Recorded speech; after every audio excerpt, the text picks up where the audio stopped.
সম্প্রতি সোশ্যাল মাধ্যমে আমি দেখলাম দক্ষিণ কোরিয়ার জনপ্রিয় ইউটিউবার দাউদ কিম সে মসজিদ নির্মাণ করেছে এবং এই মসজিদ নির্মাণ করতে গিয়ে অনেক টাকা সে খরচ করেছে। দাউদ কিম যে মসজিদ নির্মাণ করলো, সে অন্য ধর্মের অনুসারী ছিল, নতুন করে ইসলাম কবুল করেছে এবং টাকা বা ডোনেশন কালেক্ট করে সে মসজিদ নির্মাণ করলো, সে সওয়াব পাবে কিনা? এই প্রশ্নটা কেন করা হয়েছে আসলে আমি অনেকক্ষণ ভেবেছি যে মসজিদ নির্মাণ করলে এটা তো আল্লাহ সুবহানাহু ওয়া তাআলা সওয়াব দেয়, এটা হাদিসের মধ্যে আছে, কোরআনুল কারীমের আয়াতের মধ্যে আছে।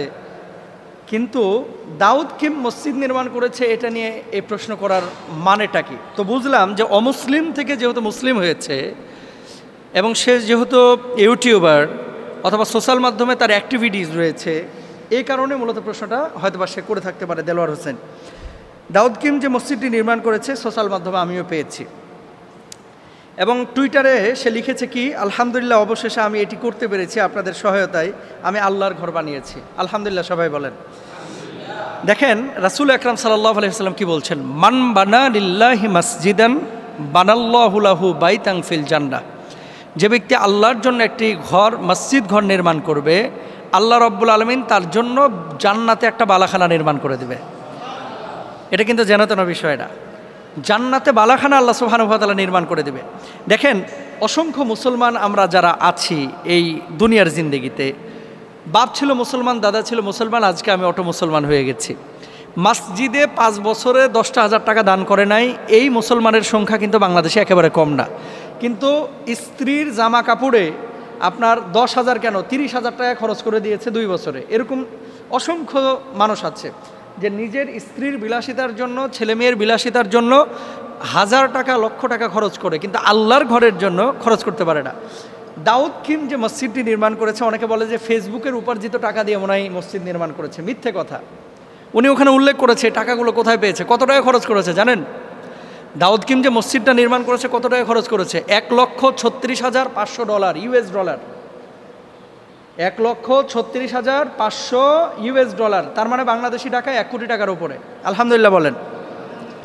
তো এরকম যারা সোশ্যাল মাধ্যমে যাদের বড় বড় পেজ রয়েছে এবং টুইটারে বড় বড় অ্যাকাউন্ট রয়েছে, ওরা কিন্তু চাইলে এরকম কোটি টাকায় যে কোনো মুহূর্তে তারা কিন্তু ডোনেশন আনতে পারে। আপনি বাংলাদেশে এই যে বন্যা দুর্গত এলাকায় যখন কাজ করেছে, আসন্না ফাউন্ডেশন কাজ করেছে, ওই যে একজন গায়ক কি যেন একটা ছেলে তাশরিফ খান, সে কাজ করেছে, কোটি কোটি টাকা কিন্তু উঠিয়েছে। তার মানে কি সোশ্যাল মাধ্যমের একটা পাওয়ার কিন্তু এখন আছে।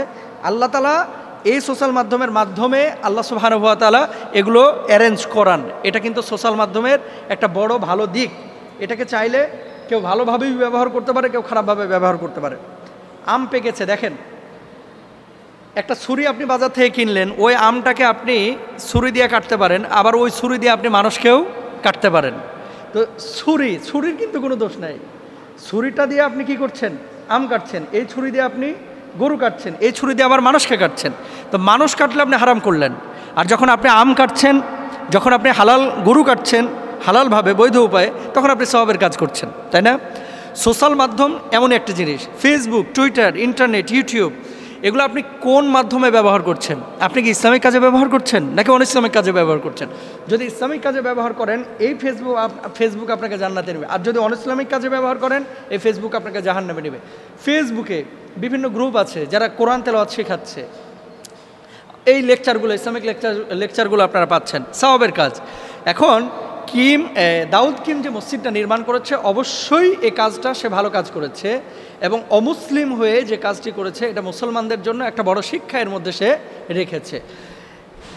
দেখেন সৌদি আরবে সে কিন্তু হজ্জেও গিয়েছে, উমরাও করেছে। তো কাবা যখন সে দেখেছিল, সে তার অনুভূতি প্রকাশ করেছিল যে স্পিরিচুয়ালি এই অনুভূতিটা এটা ভাষায় প্রকাশ করার মতো না।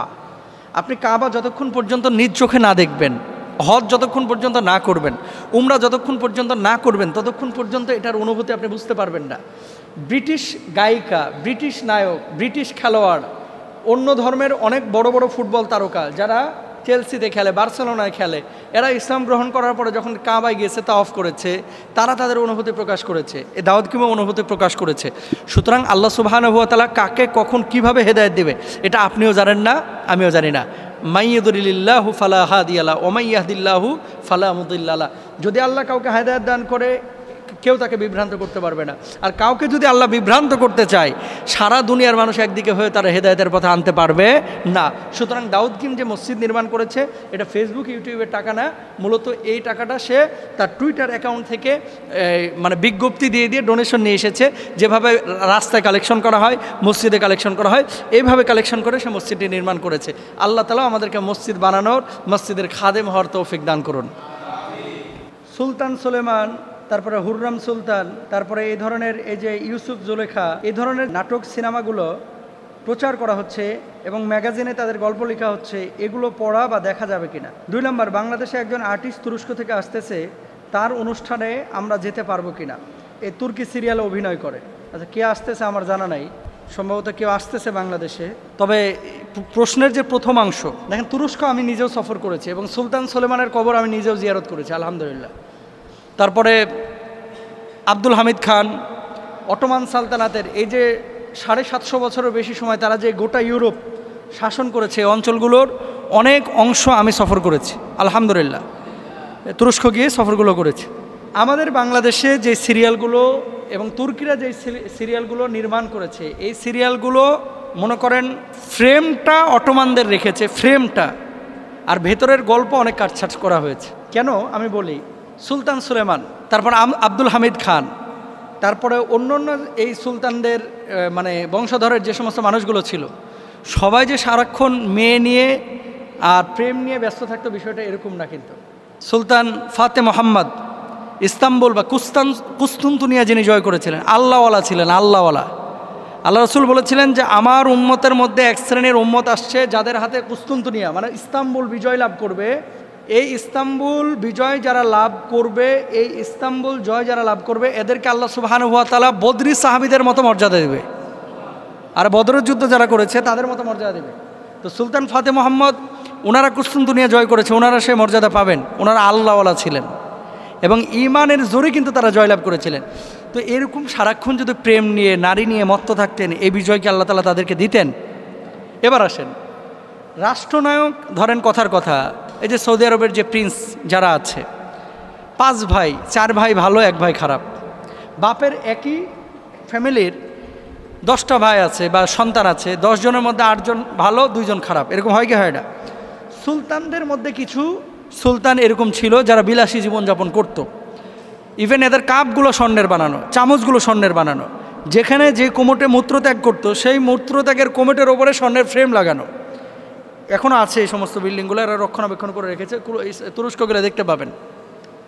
তো বিলাসী জীবনযাপন করেছে, এটা তাদের একান্ত নিজস্ব ব্যাপার। কিন্তু সমস্ত সুলতান বা এই অটোমান সালতানাতের পুরো সময়গুলো যে এভাবে কেটেছে, বিষয়টা কিন্তু এরকম না। আমর ইবনুল আস, আবু আইয়ুব আল আনসারি রাদিয়াল্লাহু তাআলা আনহু, নবীজির সাহাবী, তার বয়স ছিল 82 বছর, বুড়া হয়ে গেছে।